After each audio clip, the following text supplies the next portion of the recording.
They have really nice little odors. Hey, this is my first video from another country, in Switzerland. So how to be happier? What's life about and how to be happier? See, there's the Swiss mountains behind me in Switzerland. So basically, what I've been thinking about, talking to some friends about all this deep mind stuff, this deep thought stuff about how to be happy. It's not just about how to make sales or how to grow your business or health or relationships. But a lot of these conversations we have go so deep. We're talking about the Matrix, the Wizard of Oz, quantum physics and all of these, and kind of it seems to almost sometimes lose its original purpose just by the conversation falls off a cliff or becomes cheeky, which is all probably part of it. But generally what seems to make life better is where you've got to, whatever situation you're in, you've got to stop and take a break and stop and relax. You've got to think about something that personally amuses you, and you've got to find a meaningful connection with people, and that's the trifecta. And so when you do that, I just love looking, I'm going to have that in the background. When you do that, it's kind of, you're multiplying your results by saying that, if you're going to build a business and grow it, you need to have the energy to be happy. So there's this catch-22 to say if you're not healthy and you're not happy and you're not liking what you're doing and you're not loving the sales process, well then you're not adding value, you're not changing lives, you're not helping people with their insomnia and their depression and their anxiety or their money problems or their health problems or their relationship problems, because you've got your own. And that's when you start ending up almost with the immature way of thinking that money is evil or sales are evil, where sales are a good thing, especially if you're helping people with those sales, especially if you're giving them an amazing product or service. And so I'm just take a look at this. Take a look at all around. This resort is amazing. You just got to start making some decisions and take a break. I'm going to also disconnect from some previously owned ideas about how you should live your life, because they're probably making you miserable, they're probably making you sick. What I found is that the way that we currently live our lives is that we listen to others too much. We look at our resources too much before making decisions, or we look at our friends or family or partners too much before making decisions, instead of just kind of having a go at something and actually just enjoying it. And then guilt sets in, or fatigue sets in, or anxiety multiplies. And so whatever version of this you've got, just take a break and make a decision. Do something that actually lights you up. Do something playful.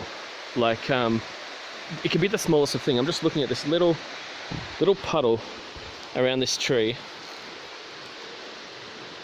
I just like it.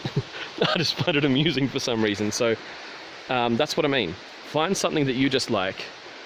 I just love, look at all those cottages, look at all those houses. I don't know if you can see them properly, but kind of all up through here. But I'd love to hear what are your comments about what's going to make you the happiest. Hey everybody, Scott again from Lawrence Hypnotherapy, and welcome back to our Mythbuster video telling you basically the 10 biggest mistakes, biggest mindset issues that people have in building their six-figure hypnotherapy practice. And so my mission, basically just to let you know why I'm doing what I'm doing, because people ask me if you're so good at the hypnotherapy and you're so good at basically building your practice, why don't you go off and do that? And it's just funny, because what if, I could ask you the same thing in hypnotherapy. If you're so good at using your brain to make your life better, why don't you go do that? Why do you have to go and help other people? It's well, I like to help other people, and don't you like to help other people? So if we can, that's not one of the myths, but if we can move past that one, is that helping other people makes you feel good. And so there's a case study I'm going to get into in the next video, where this guy that, he's given me his testimonial to say that the only things he's done in his business is basically the stuff that I've taught him. And he's now helped over 400 smokers to get off cigarettes. And so that I've seen, so many smokers myself, but then these other hypnotherapists that I've helped to train in the marketing, they're helping more and more people get off cigarettes, helping more people lose weight, helping more people with their issues, relationship, anxiety, depression, insomnia, what they're specializing in. So isn't that a better thing to do, is to contribute as much as you possibly can? And so let's get straight into the 10 myths. So number one, money is evil. This is basically, as long as you're happy, let me have permission from you right now to tell you the absolute truth, the way that I see it, that saying that money is evil is absolutely ridiculous. It's like saying that a knife is evil, but a knife could be used by a surgeon to save lives, or it could be used to stab someone in a back alley. It's it depends on how it's being used. So money's a tool. It's just an amplifier. It's not evil. It's something that you need to manage. And so when people say that, when you focus on money, that's evil, that's just kind of ridiculous. What you need to do is to be someone who is resourceful. Resourceful basically here's the world. There's all these people with problems. You've got hypnotherapy, but you also need to fund yourself. It's a transaction. It's literally that you're helping them with anxiety, depression, smoking, weight loss, insomnia, whatever you're helping them with. You need to get paid. You need to eat yourself. That there's no point in you basically becoming poor while helping others. It just doesn't help anybody. If anything, it sets a poor example for your clients. So basically, money is just a tool. That's all it is. It's not good. It's not bad. It is just money. Number one, money is evil, isn't everything, or that's too salesish for me, which has everything to do with your money blueprint. This is the most simple of problems to solve. If your blueprint is that you don't deserve money, or that money is evil, then just listen to the voice in your head and ask yourself, whose voice is it? Is it your father's, your mother's voice, your school teacher who told you that you would never succeed? Is it your friends, your partner? Is it the media? Whoever holds a belief that you do not deserve money, or cannot have money, that is their view of the world. This does not need to be your view of the world. When you hear that voice in your head, you may need to agree or disagree. If you don't want to stay broke, then you need to believe that you can charge more, can attract more clients, can deliver more sessions to the same clients, and that you can get more referrals. Don't devalue what you have in hypnotherapy. It's your belief that creates your unconscious behaviors. The next one, Y, stands for yourself, or I can't, as in that, I'm different, Scott. I can't do this because of da-da-da and such, or such and da, whatever it is. But it's like people say this all the time, that yes, we're special, but your situation is the same as someone else who has overcome that same situation. Yes, you live in a small town or big town, whatever. Yes, that you haven't seen enough clients and don't feel ready to do it. Yes, you've got your own self-sabotage stuff going on, but just don't get stuck there. That the mindset stuff, this is the first thing that's going to kill your ability to help other people in their lives and to be able to help yourself in your life at the same time. So don't be falling for that myth to think that your situation is any different from something else that someone else has overcome before. There's over 7 billion of us. It's like, imagine the ego it takes for one of those 7 billion people to say, I am the only one on this planet who has this unique situation. It's like, and again, like, thank you for the permission for letting me to be honest with you, but this is just literally how I feel about it. This is what I know. This is my truth. Yourself, or I can't do it, I'm different, I can't do that, or learn that skill, or that won't work for me. Yes, you're different, just like everybody else. We're all special. We're all unique. What you must know, though, is that you can learn any skill if you want to. Anything else that you're telling yourself is just an excuse. So stop it. Everything will work for you if you are prepared to find the right information and are prepared to accept that you probably won't get it right the first time. Experts and successful people do not get everything right first go. They have a different way of seeing the world. Experts learn the skill through struggle, mistakes, and fine-tuning. Even airplanes are off course 90% of the time. They still get to their destination because of how well and how frequently they course correct themselves. You need to keep moving forward. T stands for the tools. So people think that perhaps the hypnotherapy or whatever it is that they've been given doesn't actually work. This is literally just a lack of certainty. That if you're a hypnotherapist, we have to be able to say, come on, you believe in the subconscious. Tell me, what does certainty do for a person? What does lack of certainty do for a person? What does negative anchoring versus positive anchoring do for a person? We know that basically habits and beliefs, it's just to do with speed in the brain. As in, if you can walk, talk, or drive a car, if I was to ask, when you walk, do you start with your right or your left foot? Or when you speak, what do you do with your lips, your tongue, your vocal cords, your lungs? Do you start with a verb or a noun? I'm I don't know, because the speed in which that it all happens in my brain happens without my conscious mind getting involved. So that's where you've got to believe in your tools. You need to believe in anchoring your certainty, not lack of certainty. Therapy can't give a result. I don't know how to give my client a result, or I can't get them to quit smoking or to lose weight. I can't get them to sleep or to drop anxiety, etc.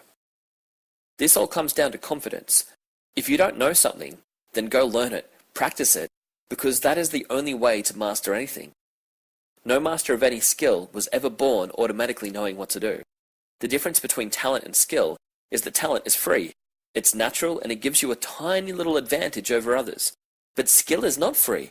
Skill is 100% struggle, falling down, learning a lesson, and having the dedication to get back up and to get strong again.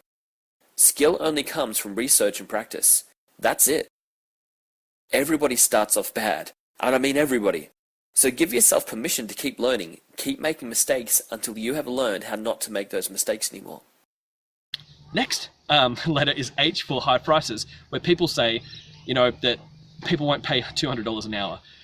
People are always paying $200 an hour, like they're doing it all the time. That they're paying, like people, like smokers will pay $5,000 a year for cigarettes, just $100 a week, 52 weeks, so $5,200 a year for cigarettes. It works in other areas too. People are buying massive amounts of alcohol. People are buying massive amounts of therapy and pills and everything from somewhere else. So why not should they come? Like, do you believe that you've got a skill that is worth helping people with? If so, go ahead and use it, because people pay high prices all the time.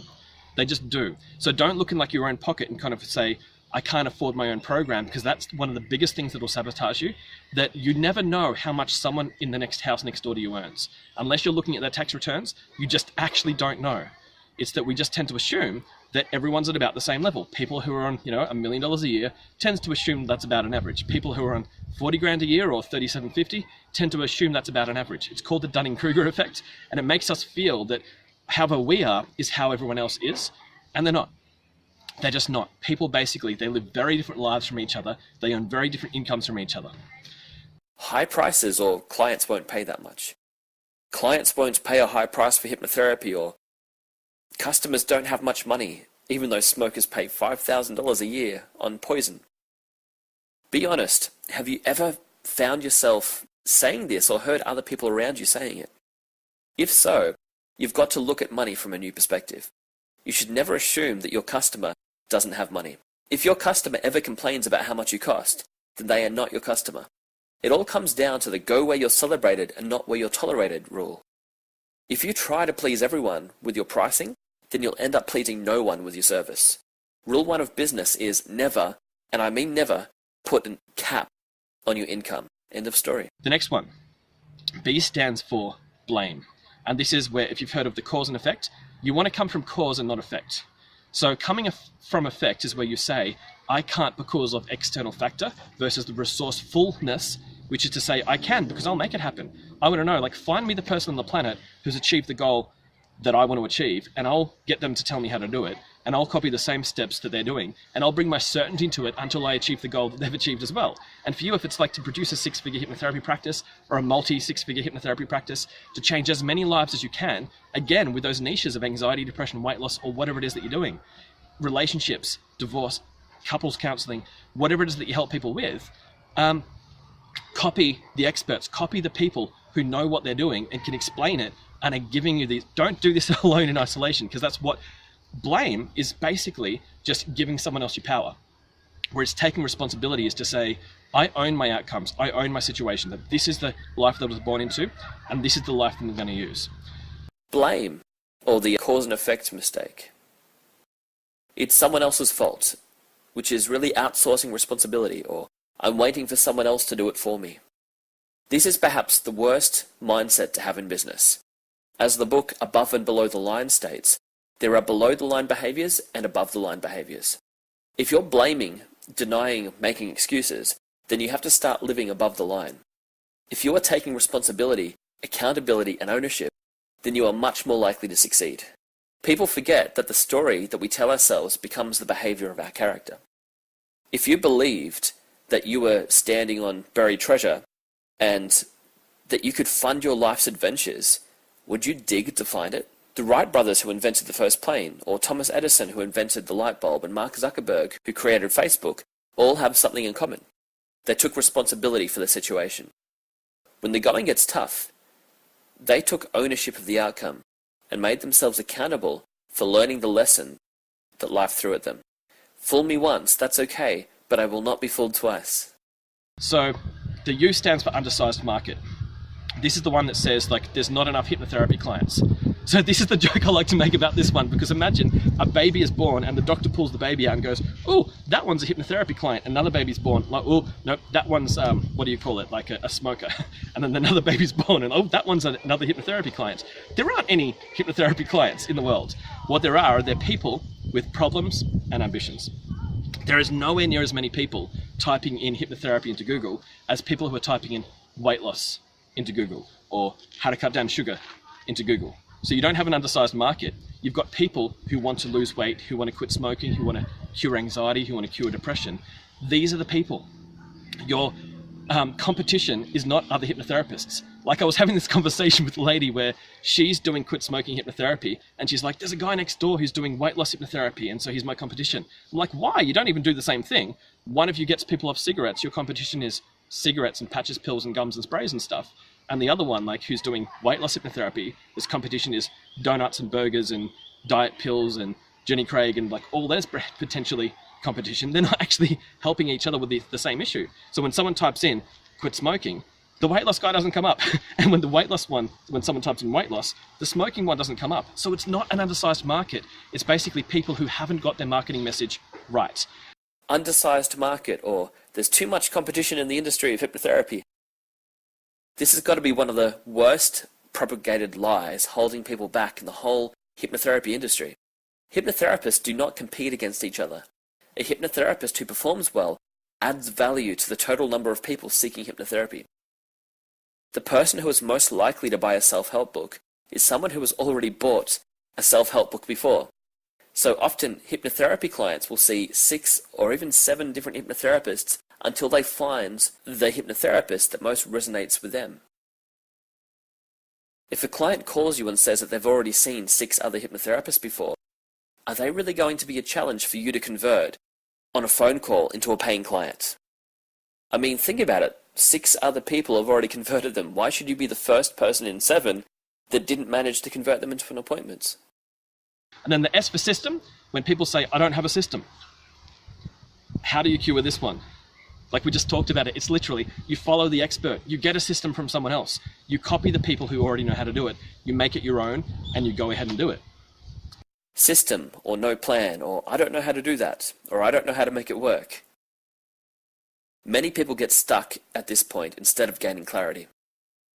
As the Oracle in the Matrix said, people can never see past the choices they don't understand. In other words, if you don't know what's wrong, then you're fighting the wrong battle.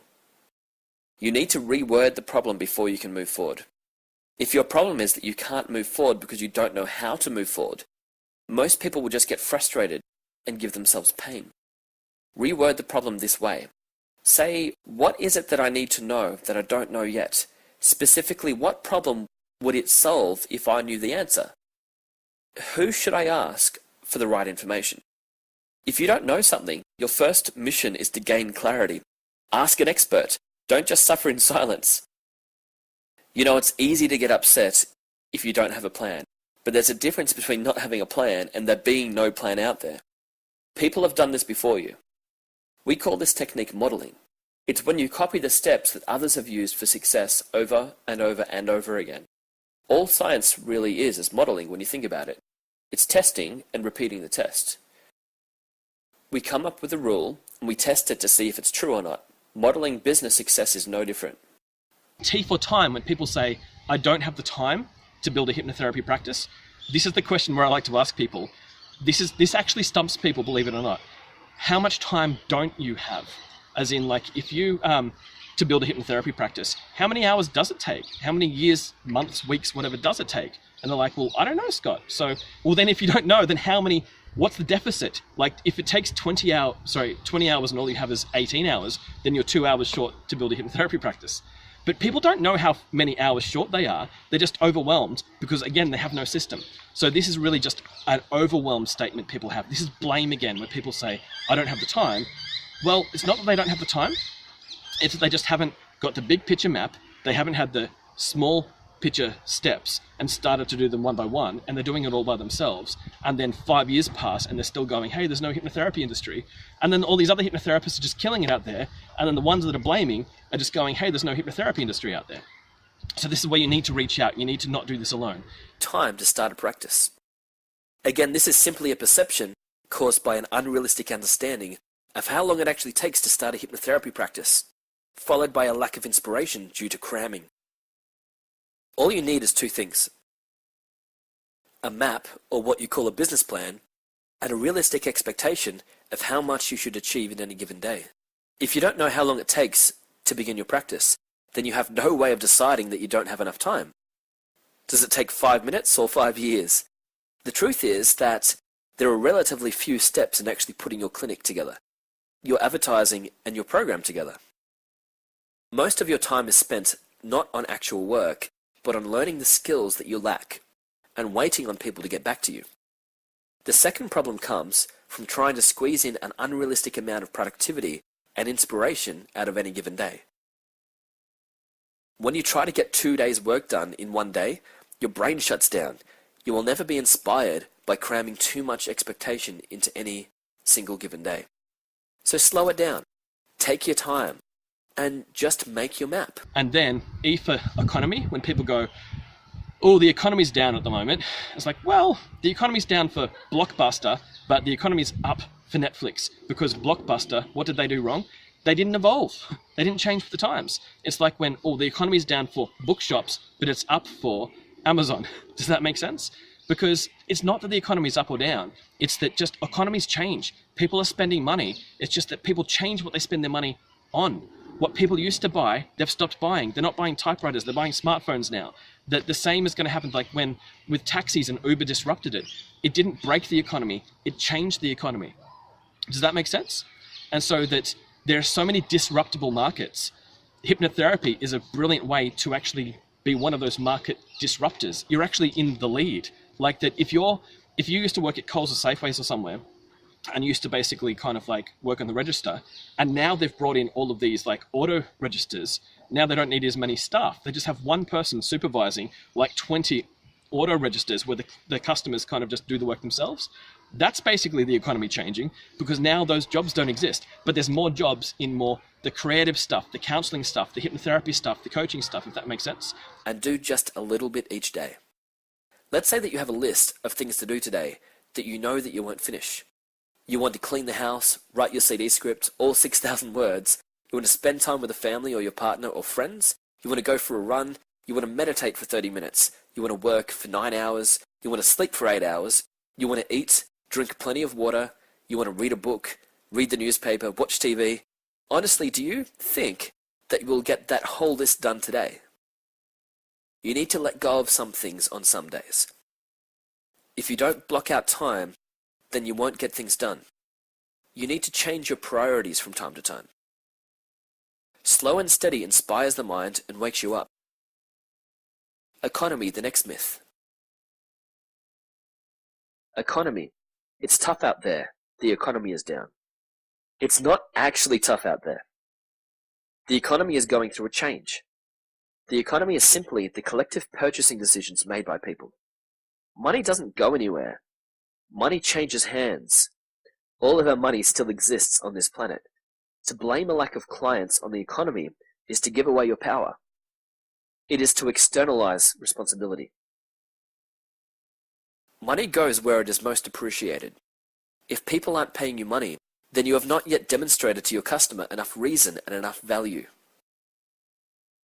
If you want a client to come and pay you money, you need to convince them that you can solve. And then R for resources, the last letter of Mythbusters, where basically people tend to believe that they don't have the resources required to build a hypnotherapy practice. I don't have a building. I don't have a web page. I don't have... It's like, well, get those things, because web pages, using like Wix, Weebly, whatever, like any of those that you use, you can build your own web page like in 7 minutes on a free one. I've got videos. I do this in my six-figure track group as well. Solve their problem and fulfill their ambition. You need to convince them that you can do this more easily than they could somewhere else, and you need to prove that you care. Clients are always looking for ways to spend their money. You just need to be the obvious best option available.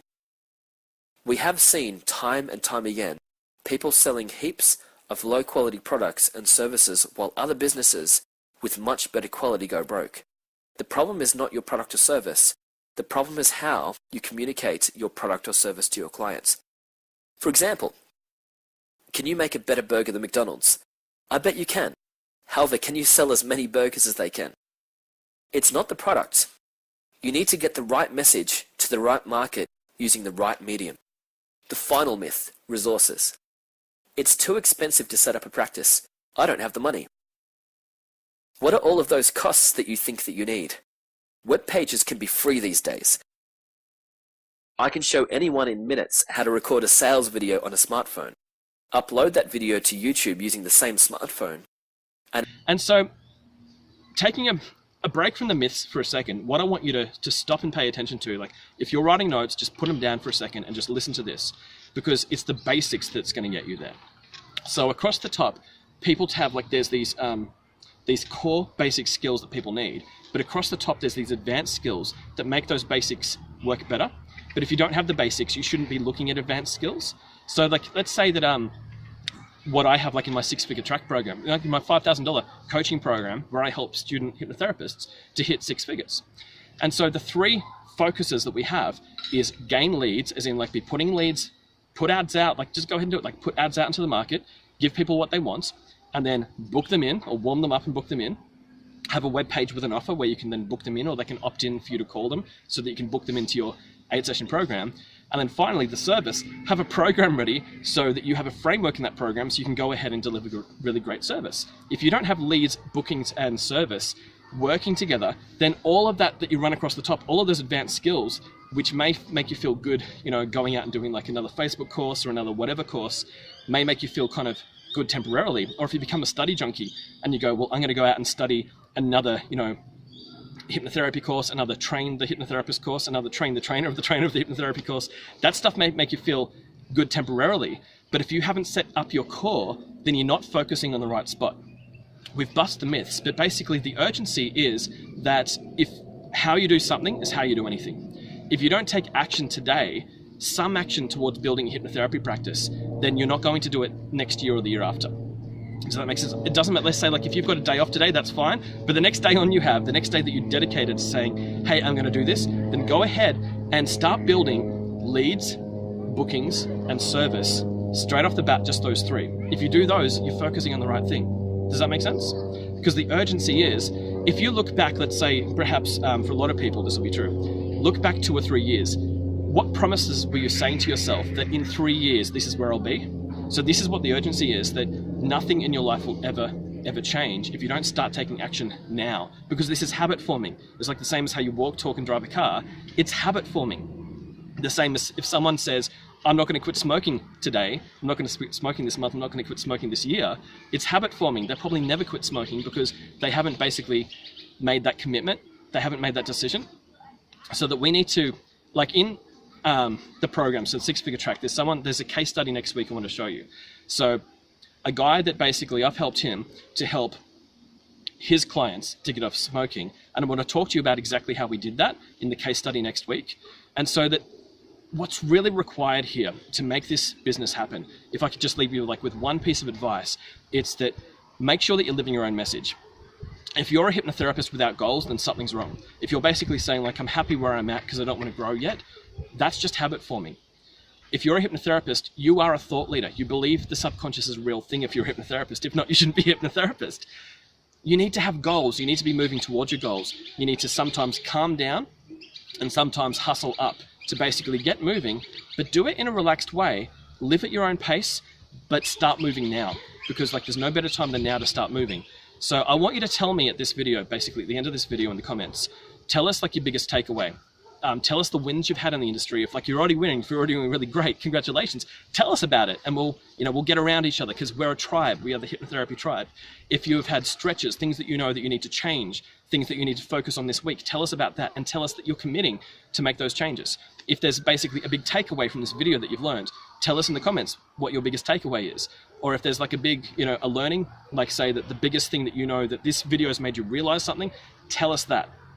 And so come back in a couple of days. We've got this case study video for you where we're going to talk to you about like one of our favorite students. He's an amazing guy, and I think that if you haven't heard of him, you're gonna love his work, because he's really incredible. Lives here in Australia, and he's just helped so many people to quit smoking. And I just love the fact that I've been able to help him to help over 400 people get off cigarettes.